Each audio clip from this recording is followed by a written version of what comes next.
So when it comes to the perception of Megumi, I think that a lot of people have already accepted the fact that they don't like him, and it's understandable, mainly because at the beginning he was kind of acting like Sasuke, so it was really rude, but also on the other side, people don't like him because of the whole potential man thing. Side note, I'm not gonna spoil. But when are people going to be able to acknowledge his growth as a character? Because as we've learned, he's not as hardcore as what we thought he was. He's actually really kind. And in fact, we noticed this at the beginning of the anime in terms of how he treats the creatures that he can summon. He genuinely cares about them. And you see later onwards within the anime that he has a lot of sympathy not only for the creatures that he can summon, but for the people around him. Because in the most recent fights within JJK, you see that he's able to outsmart an opponent, but because he's not really there to annihilate them, more in a sense to convince them and talk to them about what they're trying to do, he outsmarts them, wins the fight, and still shows a level of sympathy. And the other person is able to acknowledge that he genuinely means this. And what you'll notice within JJK is that a lot of characters actually like Megumi after getting to know him, because I think that initially when they see him, he's really guarded and does seem pretentious. But based on what we saw within season 3 already, it's understandable. His own clan sees him as a tool, but not only that, he literally was going to be used by his own clan to achieve their own goals. It doesn't get worse than that. That's his literal family, but they're willing to use him for their own motives, even if it means taking his life. And as such, it's natural that a person would end up being that type of way, and that's why he is that way until you get to know him.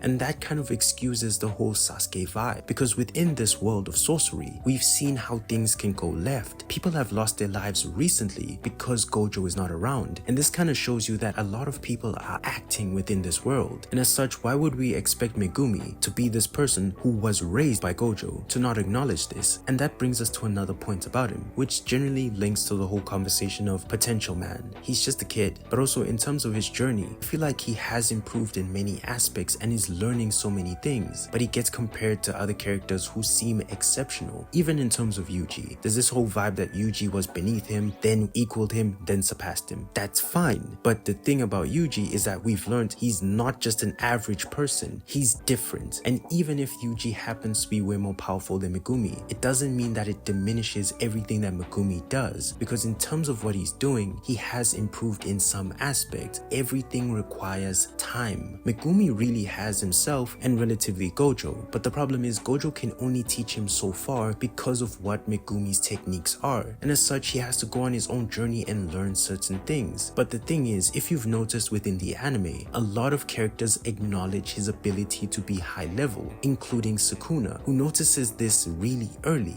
And this kind of just shows you that if Megumi had time, he would develop into a really powerful character. And I think that this sort of cynical view towards him comes from the fact that he seemed pretentious and like this know-it-all, like a Sasuke, and people want him to be humbled or be strong exactly to the point that him being pretentious makes sense. But truthfully, I think that a lot of people are ignoring the growth that he's going through, but also the fact that these things take time. Now, that doesn't mean that Megumi can't be generational, but also it doesn't mean that he's going to be able to match those characters, or even an individual like Yuji, who again is being relatively influenced by a generational character. Ultimately, when it comes to the journey of Megumi, I just think that a lot of people need to cut him some slack, because we've learned that he's not as mean as what people think. We've learned that he's actually a kind person. We've also learned that he's still learning many things and he's improving. So why be hard on a character who's one, really young, and two, is actually trying to get stronger? I think a lot of the stereotypes that have been set about him are not allowing people to appreciate a character who's growing in front of us, and we want him to keep growing more and more and more. In a sense, I feel like sometimes people are really perceiving him like his clan. They just see him as a tool, or just don't see him for who he is. I just think that we're not giving this character a chance.